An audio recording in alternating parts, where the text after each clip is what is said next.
This time last week, we had 6 announced matches for WrestleMania, and now we've got 12. Some of them we saw coming, and some of them we certainly didn't. We still don't know who Orton's been speaking to, apart from the voices in his head, of course. The 2 main events descended into pull-apart brawls, but it's the brawl that didn't happen that has my attention.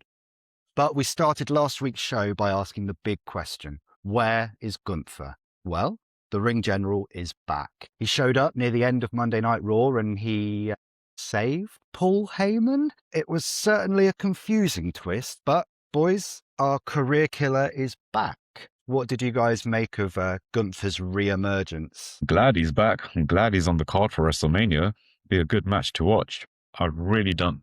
It's just unfortunate, like we were saying, with the injuries and then plans changing because we knew it was going to be Rey Mysterio. So I guess they'll have to make up something, cook something in the next two episodes of Raw that's left before WrestleMania. So I'm excited to see what they say. Like you, I was just glad that he's doing something. And I think the idea of Gunther versus Seth Rollins, if you'd have said that 6 months ago, that's going to be the plan for Mania, I'd have been like, okay, yeah, bring it on. They'll have a great match, I'm sure. But they've got some figuring out to do with the story of it all. But at least he's back. Hey, Daniel. Yeah.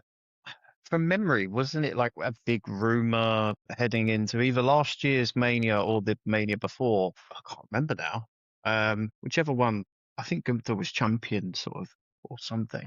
But yeah, look, it should be a really good match. I don't know if it's taken this long to kickstart it because perhaps they were holding out hope for Bron Breakker to return in time. Surely, yeah. Which I think would have made more sense. But it's like maybe just like plant some seeds for it. I don't know. That's kind of all I wanted. It is a bit of a curveball. I don't mind it. And this is kind of what I said last week. Like, we understand that it's not what you planned, but Right. we also understand that Ray's injured, that Bron's injured, that Bronson's injured. We're quite forgiving in that regard, in that we'll probably go, okay, look, it is what it is. But thankfully, we've got an awesome match at the end of it. It's just this close to Mania, and the lack of sort of just planting that odd little seed or two just sort of made you go, oh, well, this was a real out of nowhere scenario. Yeah, and it painted a picture that I was worried about at first when he first emerged, but I don't think Gunther's going to be a Paul Heyman guy. I certainly don't want him to be, which is why I say they've got to figure out what Gunther's reasoning is for attacking him. And it could just simply be, at this point, how could you not have me on the show? Like, I have to make my own moments around here and whatever. But I think for me, it's just, you've got Logan Paul right there. And it's like, do I want to see another Seth Rollins Logan Paul match? Probably not. But I can accept that given the circumstances. And instead, Logan's going to be involved in likely a 6-man, which looks like it's going to be a bit of a throwaway. I mean, bar the celebrity involvement. I just think you probably could have told a better story with Seth and Logan, and with the Heyman connection as well. And I think really they should have prioritized, and this is what I said last week or the week before, they probably should have prioritized a story like that rather than a throw together match, which should be good, but a throw together match nonetheless. And then a thrown together 6-man tag potentially with I Show Speed now rocking up. Yeah, I mean, as you say, like Seth and Logan Paul, story-wise, makes 100% more sense than Seth and Gunther. I much prefer to see Seth and Gunther, but Seth's big comeback is Seth versus the Vision, whereas now it seems to be Seth versus Paul Heyman, who has, like, I've never seen a manager distance themselves so much from the people they're supposed to be, like, representing. He barely said 2 words to Logan in theory on Raw. But the big thing I thought with Gunther that kind of frustrated me, I guess, is, as I said last week, all these other people who have been kind of floaters, if you like, in the WrestleMania scene, they haven't had their matches yet, but they've been on the show every week. That any heat or any momentum they've got has been continued. And I thought that was the least heat I've heard for Gunther yet. And it's because he's just disappeared and come back out of nowhere. And it's like, oh, now we're to a certain extent, are we having to start again building this heat for Gunther? I think it could be down to the story as well. It's cool. This happened, I don't know, just after the Rumble. You probably would have gone, oh, okay. Sort of gone, and then you could sort of plan out the logic behind it. I don't know. I don't know what the other option is for Gunther, so that's the tricky bit. Yeah, my ears pricked up when Cena was announced because, of course, John Cena's now going to be our WrestleMania host. So I think that news broke shortly before Raw. And so something fell into place in my brain and I just kind of went, okay, well, there's Gunther's moment then. It won't be a match. It'll be a remember me kind of Cena moment. Yeah. Well, I mean, like, to your point last week, maybe that would have probably been the better thing to do with him. Quite possibly at this stage. It's especially at this stage. Like, him coming out this week and just going, all this publicity around Cena coming back after I retired him, all the Hall of Fame speak around AJ after I retired him. I'm going to Mania. I'm going to show them why I'm the one who should be respected and not these past it has-beens. How easy is that? I would have gone, all right, sign me up. Yeah. I would have had Gunther come out and say, I'm going to be the WrestleMania host. Thank you very much. I'll have that. Yeah. Anyway, I mean, I'm looking forward to the match. Should be awesome. It's strange, isn't it, to have so many niggles with something that ultimately is probably going to really deliver in a really cracking way at the actual pay-per-view. So yeah, that was kind of the big thing to kind of square away what we were talking about last week with our big question of where is Gunther. But it was certainly an eventful couple of shows, both on SmackDown and Raw. We now have double the WrestleMania matches on the card that we did last week. And as I kind of alluded to in the intro, some of them we saw coming. Finn and Dom has now been made official. Drew and Jacob has now been made official. They're going to have an unsanctioned match at WrestleMania. I've seen some kickback to this online, but Sanjay, what do you make of Drew and Jacob finally being made official? And as we were saying, we know it's going to be one hell of a match, so they'll need to add a stipulation or something special about it. It's not just going to be a normal match, but I'm glad it's on the cards now. The unsanctioned bit, I guess, it just reminds me of Triple H and Seth Rollins. That was the last time I remember an unsanctioned match, but it wasn't anything special. I was actually expecting to be like a Hell in a Cell, Falls Count Anyway, a street fight, something where they could actually just go out and go all out for the fight, but I think it'll still be a great match anyway. Yeah, I think it has potential to steal the show for the stipulation reason, for the reason we've been speaking about for weeks now, about Drew especially having that kind of big old chip on his shoulder. I've seen quite a lot of discussion online about how can it be an unsanctioned match and yet be sanctioned and be on the card at WrestleMania with a referee. So not the cleverest word use maybe for the stipulation itself, but I still think it's going to deliver. Daniel, what do you make of it all? When he announced unsanctioned, I just went, oh, Yeah. my hands together. My son was right next to me. He's like, what are you going on about? I'm like, it's going to be violent. It's going to be nasty. And he just went, oh, I don't want to see that. I was like, I probably won't let you watch that one, mate. No, there'll be some selective editing going on of his viewing experience, I'm sure. Yeah. There was an unsanctioned match last year, which was Sami Zayn and Kevin Owens in Montreal, I think, or Toronto, one of the Canadian cities. Yeah, Chamber. Yeah, Chamber. Excellent. Violent. It still is a bit weird it being in the middle of an event and unsanctioned, but if that's anything to go by, it should be a awesome violent match, and I expect no less from Drew McIntyre and Jacob Fatu. So yeah, I'm really looking forward to it. Bring it on. Yeah, I think it could steal the weekend.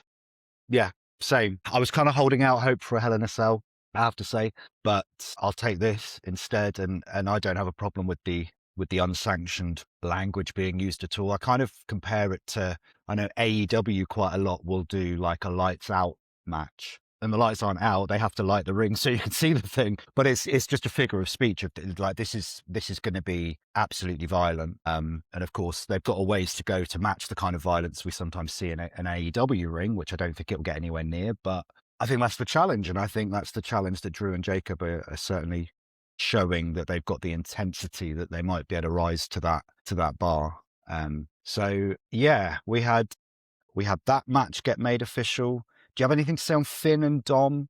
I kind of just breezed past it before. I thought, to be fair, on Monday Night Raw, WWE kind of breezed past it because we didn't really get anything. And I thought Finn Balor was going to do an in-ring segment, which didn't happen. He did a fairly decent pre-tape, and then Dom came out and said something. But this is another one that I'm just like, come on, give us a bit of heat or something. I'm looking forward to it, but I don't know if it's done enough to really make me go, oh, this is juicy. But by the same token, there's so much history between them that in the editing suite, the video package is going to look phenomenal and it's going to make you go, yeah. But yeah, I was kind of hoping, I think I'd actually just like a nice promo between the two of them, like a same back and forth. I don't need another pull apart brawl. I feel like we've had our fill for probably this Mania season. Right. But yeah, it's I'm looking forward to it. Balor's great, Dom's great. I kind of just want them to sort of become a meeting of the minds now.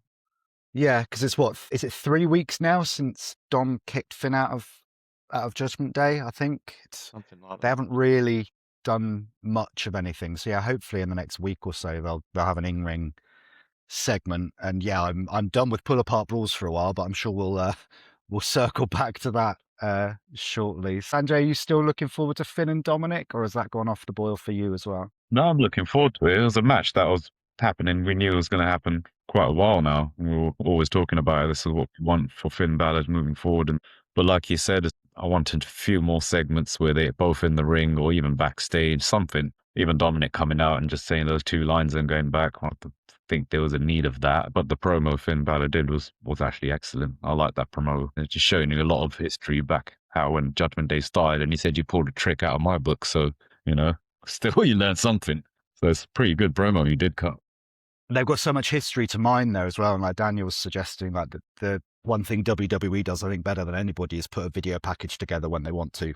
And they've got so much material here from however many years of Judgment Day we're in now. They've got a lot to piece together. Another match that got made on Raw that made me go, huh? And I never thought that would be my reaction to a multi-man ladder match, but it was.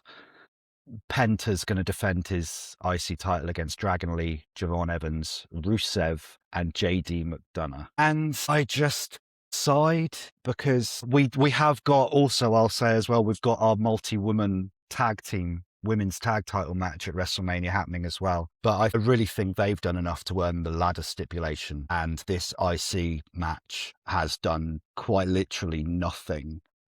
And I think it'll be a great match. Like, I think it will be awesome seeing Penta and Dragon Lee and Javon Evans and Rusev and JD as well. I think it'd be an awesome match. But it makes zero sense to me when you've got that women's multi-person match there waiting for a ladder. I think it would have been cool because it come across like an open challenge, like come and meet me in a ladder match at Mania. Do you know, that would have been great. Yeah, that's such a cool idea. And then you've got Rusev coming out and Javon and Dragon Lee and maybe chuck in maybe a SmackDown guy just to throw it up. I was thinking Carmelo Hayes, hey? Yeah. Yeah. And the JD one, I like JD. I think he'll be awesome, but that was a bit left field. You could even still throw him in. You could even throw loads in and just say the limit is going to be this much, whoever gets out here first. Could just be a free-for-all. Just be like, look, the ladder's up there. The bell's going to ring. First one to get it is the champion. And then you could have all someone come out midway through like Brock Lesnar did.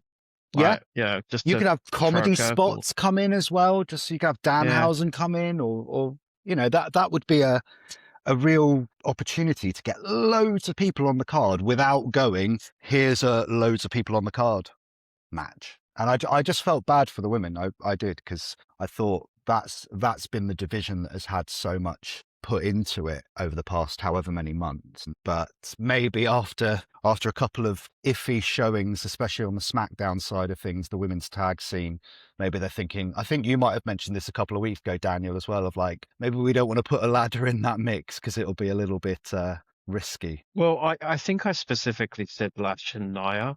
I thinking about it, the Bellas, like, I mean, don't get me wrong, they're fine, but I don't know if they'd be up for it. If they're just coming back for a small stint, it's like, we want to put you in a ladder match. They're probably sitting there going, hold on. I don't think so. I come back to have some fun. I don't want to go away hurt. Right. But yeah, I mean, Alexa, Charlotte, Bailey, Lyra, definitely capable of having a ladder match. It's just maybe it's the safer option for everyone involved to just not have it involved with the other half of the field. Yeah, I'll make my peace with it, I guess. But we have at least, Sanjay, got our big multi-team women's match. Were you surprised it was just the 4 teams, or that's what works for you? I think that's what works, and they were kind of promoting that in the long run with the Bellas, Charlotte, Alexa, Billy, and then obviously the tag champs as well. So I'm actually excited for that match. That match I know is going to definitely deliver. But we're talking about Penta's match. I had the same reaction. I was like, wait, what? Oh, it's just there's no build up. It just randomly throws out. Yeah, there'll be a ladder match, and then your competitor's already there for it. So it's just a bit not really excited for it. I know probably be a good match anyway, but it's a WrestleMania match, and it's just a bit strange to have it up there in 2 weeks. Yeah, and it's of course not the first time they've just hoyed a multi-man ladder match on quite close to the event. It's actually historically been quite a regular occurrence for one of the mid-card titles to be defended in that way. But I thought the women's tag team title match on Raw was really good. We had 2 tag team title matches on Monday Night Raw.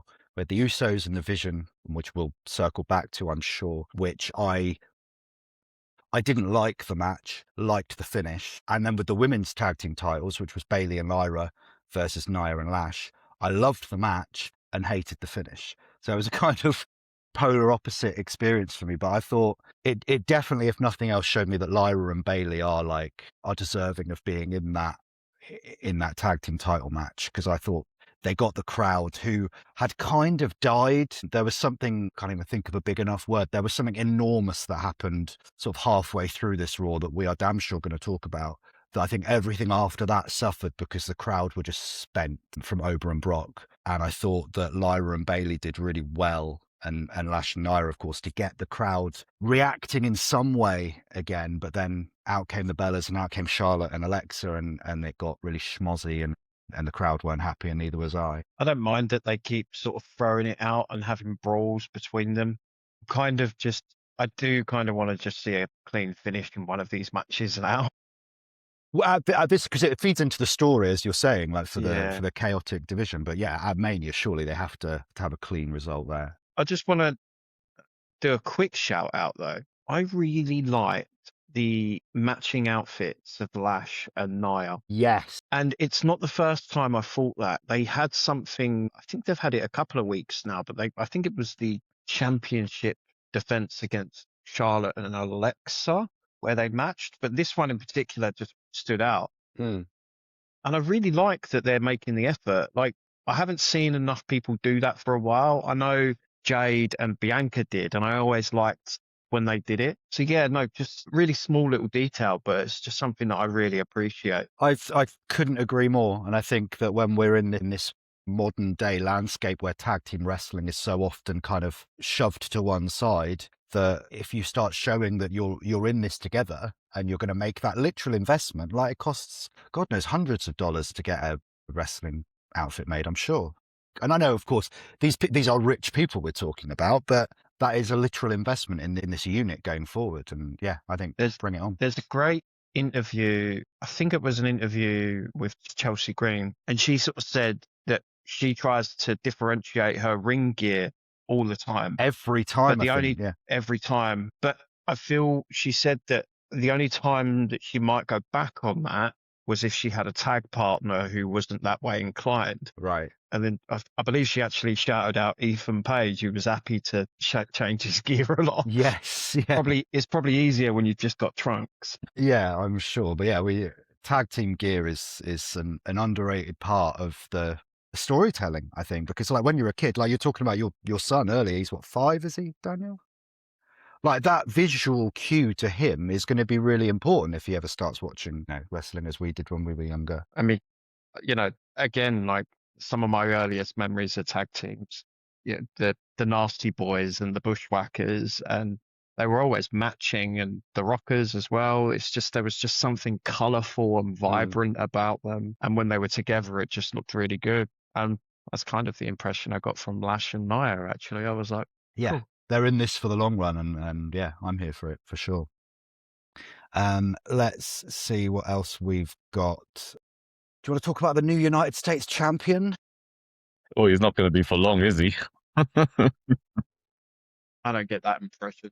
Sami Zayn answers Carmelo's open challenge, and with a little help from Trick Williams, becomes the new United States champion, and immediately was put in a US title match with Trick Williams at WrestleMania. And I've seen all sorts of Sammy Hogan stuff online. I hate the Hogan stuff. It drives me up the wall. I actually really liked this, and I think, I don't know if I agree with you, Sanjay, that Sammy's only going to be champion until WrestleMania. I kind of wonder, to make this double turn happen, does Sami Zayn cheat to win? But I thought it was a great match. It was a highlight of what I thought was a pretty average SmackDown, which I think is being fairly kind to it.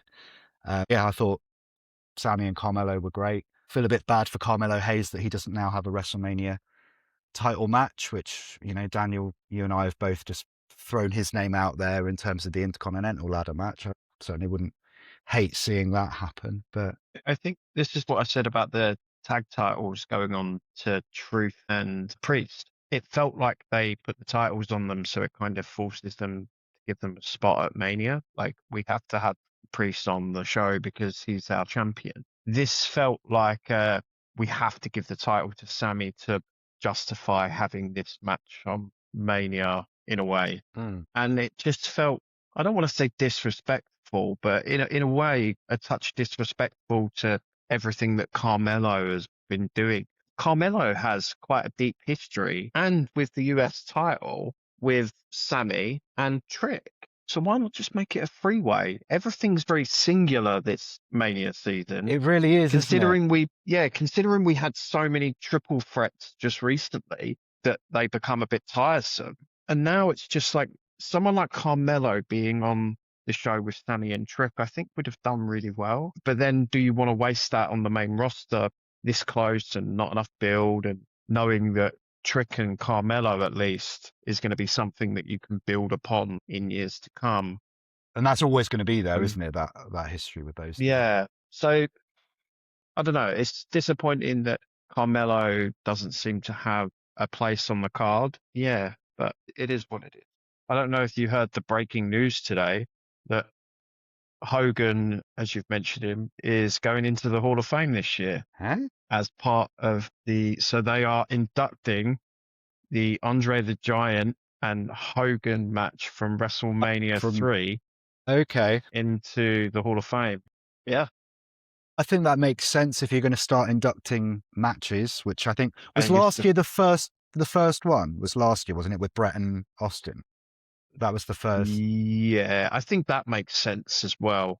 I probably would have started with Hogan and Andre, to be fair, but you can't take away the moment of Bret Hart standing on that stage and rolling his eyes at Triple H, which was maybe the highlight of last year's WrestleMania.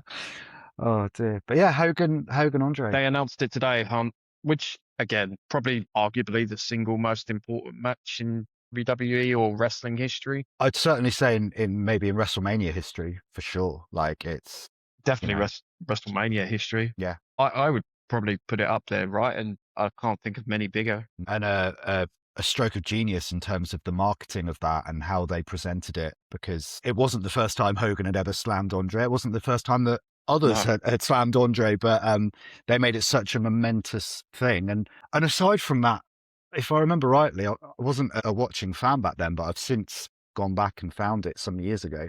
Hardly anything happens in that match, like almost nothing. And the crowd were there for every beat of it. What year was it? I'm not even sure if I was born. That's how old it is. Was it 86 is for some reason When was In my the first mind. Mania? I thought it was eight. Oh, it wasn't Hogan, 82, was it? Andre, WrestleMania 3 was in 1987. I would have been 2. Yeah, I was 1. We were touching then on that like huge Clash of the Titans at WrestleMania 3, where, as I've said, almost nothing happened in that match and the crowd were blowing the roof off. I actually think that brings us quite nicely to talk about what is my highlight every week of Raw at the moment is Obafemi and Brock Lesnar. I cannot get enough, and nor could the Madison Square Garden crowd. This was insane in the building. They didn't touch the poor security. By the way, what were they thinking? Bringing like what 5, 6 little security people out with them? And you thought, yeah, these boys are going flying. And yeah, Oba came out and decked them all, which I thought was nice symmetry to Brock taking out all of Seth's goons a couple of weeks before. But the crowd, just as Oba was circling the ring, and then I don't remember the last time I heard a holy shit chant for someone jumping on the apron and getting in the ring and just standing there. It was just electric.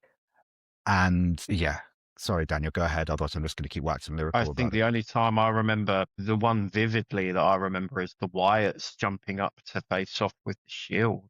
Yes. That was just as. But yeah, I completely agree. This was exceptional. A masterful again from Lesnar, who's just, I think, in career best form as far as I can see. And it's just, yeah, I cannot wait for this match. And it was more engaging by like orders of magnitude.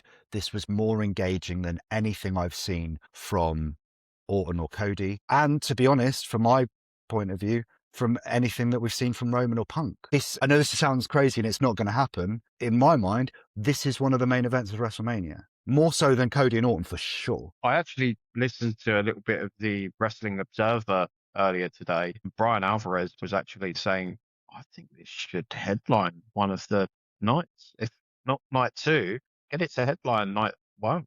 Like, it feels like that sort of match. Yeah, just listen to that I think crowd. it'll definitely open, but yeah, go all out. I don't think people are going to care about Cody and Orton as much. So give this the main event. Yeah, it's certainly the thing I'm most looking forward to. And as far as Obafemi goes, they've got something here in Obafemi that lightning in a bottle, I guess, is the phrase. And I know that they have a history with call-ups from NXT of wanting to go slow and steady and like keep them in the mid-card for a while and give them a US title run or an IC title run. Have him win the world title this year. Like, I don't think they should wait. I think they should push him to the moon now, starting with beating Lesnar at WrestleMania. I even think that you could, I don't know what you boys think in terms of Lesnar, whether you think he's on his way out and maybe SummerSlam in Minneapolis is going to be his retirement. But if you want a babyface Brock Lesnar, then you have this war at WrestleMania and then just have a handshake and Brock goes away for a bit. But yeah, I think push over to the moon right now. I think you're kind of forced to do that simply due to his size. He's just so imposing that you can't have someone go 50-50 in these feuds. Effectively, you've got another next big thing on your hands. So push him like that. Yeah, I'm really excited. It should be fun. I think, as you say, you can't wait when he's this size. I don't know why he came to mind, because he's certainly not that comparable apart from being huge. But like Braun Strowman, I think his career is an example of that. At one point, I don't think he was as over as Oba seems to be in the buildings right now. Yeah. But there was a point where Braun Strowman was getting very loud pops and he was one of the highlights of the show. And they didn't pull the trigger and then he got injured and then he came back. And it seemed like every time Braun came back, his peak got a little bit lower. Yeah. And when you're that size, you're carrying that much weight and moving as fast as Obafemi does. You don't know how long that run at the top is going to be able to be sustained. So pull the trigger now, strike while the iron's hot, for sure. What else have I got here? I think we might have touched on every new match that's been announced for WrestleMania. Do you boys have any thoughts on anything from SmackDown that we saw over the week? Jelly Roll? Oh yeah, Jelly Roll. I forgot he was in the match with Kit Wilson, wasn't he? Mm. That was good fun. Yeah. It was good fun. I liked his involvement at the end. Probably the only thing I did like about the end. Yeah. I've never sort of sat there and thought, this is a really dull brawl. Like, it was just very by the numbers. It was just like, okay. And yeah, the only time it really sort of made me go, "Ooh, okay, cool," was when Jelly Roll got an RKO. Right. So, of all the things for me to go, yeah, but yeah, so I suppose that's both things from SmackDown that I would touch upon. Jelly Roll was really good all night, and he was the highlight of the main event. And that's in itself is a damning indictment, isn't it? And Jelly Roll was, I think, part of the second best wrestled match on SmackDown. I thought there was quite a lot of not great wrestling happening on SmackDown. Jelly Roll and Kit, I thought, had a fun match. I don't know whether this RKO will write Jelly Roll out, and so maybe he doesn't get a big match at WrestleMania, which would be a shame, I think, especially for Kit Wilson. But yeah, as you say, Daniel, he was the highlight of what was a really drab, damp squib of a pull-apart brawl. And it wasn't helped by the fact that Cody seemed to take like 10 minutes to just walk in really slowly through the corridor. And it was just, yeah, the total opposite of what we've just been talking about with Brock and Oba. It was just like, here's your layout for like, if you're going like a stereotypical layout for a pull apart brawl on a wrestling show, here's your layout, and they hit every single one to a T. Mm-hmm. And there was nothing that really made me go, oh, that's a bit different. Like, I know it's jumping ahead a little bit, but I don't really have much to say on it. The Punk and Roman pull apart, I just sort of went, Jesus, we've just had one of these on Friday. Do we need another one? But at the very least, we were going through the motions again, and it felt like there was a bit more energy in it. And then obviously it culminated in this powerbomb through the announce table. That felt at least a little bit, here's your method, but okay, we're going to make this a bit more tasty here. And, Mm-hmm. you know, throw in a Superman punch and suicide dive, and then we're going to do the powerbomb. It just felt a bit more sort of, you're taking the method and you're making it your own. Cody and Randy's was just like, That's the perfect noise. I don't know. It was, I'll come back to what I actually think about the Cody and Stephanie stuff and Randy on the whole, but yeah, hear your thoughts first. Right. There was nothing that Roman and Punk did that they couldn't have done just them. They could have done every physical beat, could have been just the same without these security people and Adam Pearce, who's all over the shop as usual, getting in the way. And just to finish off on Cody and Randy, they're still not. I don't know what they're doing with the heel and face thing. I've got no idea. And part of me thinks they're trying to get Randy Orton booed, but then part of me thinks, is Matt Cardona really the best sympathetic babyface you've got to try and get the crowd to go, oh no, leave him alone? Because they're just going, no, break his other arm, if anything. Like, Yeah. it's all over the place. I also feel like my biggest issue with it is everything about everything about Randy right now feels very Amdram. It's very, go down to your local theatre and see this show that was written by someone who thinks they're a good writer. And at the end of the day, it's, I can't believe, the really cheesy, almost borderline pantomime-esque sort of theatre production. It's just so poor. And I like Randy Orton. I always like the idea of him being a bit psychotic and that, but it's just going too OTT. Oh my God, no. Now I'm listening to the voices in my head, and it's just like, Jesus Christ, man. Like, I've seen more, let's put it this way. I've seen more mature writing in an episode of Bluey.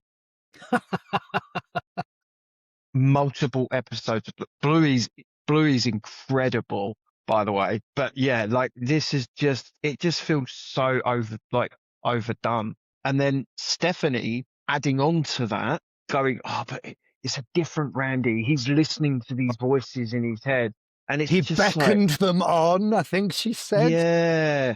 And it's just like, oh my God, like, I want to like a heel Randy or whatever, but I'm not gonna like it if it's just gonna be over the top like this. Like, yeah, it's just not clicking for me in any way. And I think that's a massive problem for me with this feud at the moment. It makes me worried for the match, for the pace of the match, because the pace of the match with Cardona was just sluggish. And I get that that's what a classic heel does, is slows everything down, but this was just turgid. So yeah, I'm not hyped for their match as it stands at all. I've heard rumors they might want to put a stipulation in it. They've got to, I think. And I've even heard a rumor that they're considering a cage or cell. And it's Maybe just this like, is why Drew and Jacob didn't get it. Maybe. Which maybe, is another slap in the face to Drew McIntyre. Sorry, Drew, these guys need something. I think we were right months ago about Drew and Jacob needing to be in there and just have a multi-man. yeah. I think they had a perfect match there that people were really interested in and would have done wonders for everyone in the group, as in the three guys. And you could have added Randy to it.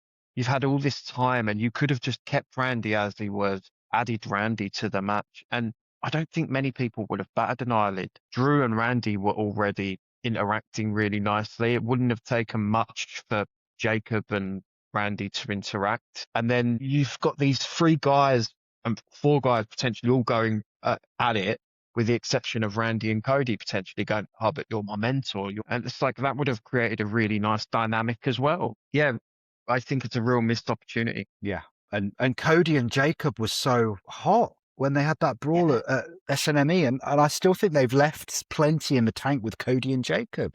So yeah, just missed opportunity, as you say, Daniel, is the headline there. I would Still say. the best brawl of the year until we get Oprah and Brock. My God, they've got like when Oba first came out, and God, I'd much rather be talking about this than Orton and Cody. When Oba first came out, I thought, could they have it where they just literally like launch security guards at each other as like projectiles? Oba hit the like lift up slam he does on the ramp, and it was just, oh yeah, give me all of that and none of the others. But we do have one more brawl to just draw a line under, because we touched there on Punk and Roman, and I was all brawled out by then, as I think I've heard both of you express as well. I did like, though, that Punk got the upper hand, and I do think there's now room for Punk perhaps next week to say, well, you see what happened when you didn't have your little bloodline mates? When it was just you and me, I put you through that table and I left you laying. I liked as cheesy as it was, I liked him singing a Roman as he was hitting him right towards, just as the show was going off the air, him singing the Roman Reigns song. So yeah, I was higher on that brawl than I was the Cody Orton brawl, but yeah, I am all brawled out, boys, by a long way. Yeah, an eventful Raw for sure, and we now have a WrestleMania card that we've obviously touched on everything that's been added, but anything else from you, Daniel? Just one little note, and that was, how big was that Danhausen pop? It's getting bigger and bigger, isn't it? Like, when the camera panned to him and the crowd boomed, I went, oh, wow. I think he knew it as well, because he sort of went like that, and it was just like, yeah, you're really getting over at the moment. He's getting massively over, and he's taking 0 bumps. Like, all power to him. Like, this is incredible. But speaking of taking bumps, I mentioned a few minutes ago about being a bit incredulous about Matt Cardona being this babyface that we're supposed to root for and have sympathy. Like, if you want Orton to get booed, have him RKO Danhausen and have Danhausen be too scared to curse him. They don't have to interact again, but like, the people love Danhausen. So have your heel take away the thing that people love. Like, I don't know. By that extension, it could be anyone. Danhausen, R-Truth, yeah, RKO Rhea. Yeah. I don't know.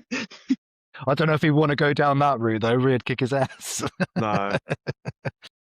Oh dear. We obviously didn't touch on the Rhea and Jade stuff, but nothing really has changed very much there. So I don't really have anything to add on that. That brings us to the end of another episode of the Smark-Casual Wrestling Podcast. Please keep subscribing to our channel on YouTube. You can find us on Apple Podcasts, on Spotify.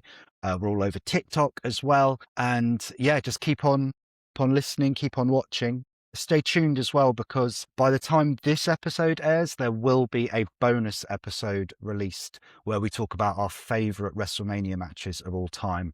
And we have got more bonus content coming your way very, very soon. But until we see you next time, thank you, Daniel. Thank you. And a huge thank you for listening. And we'll see you next time.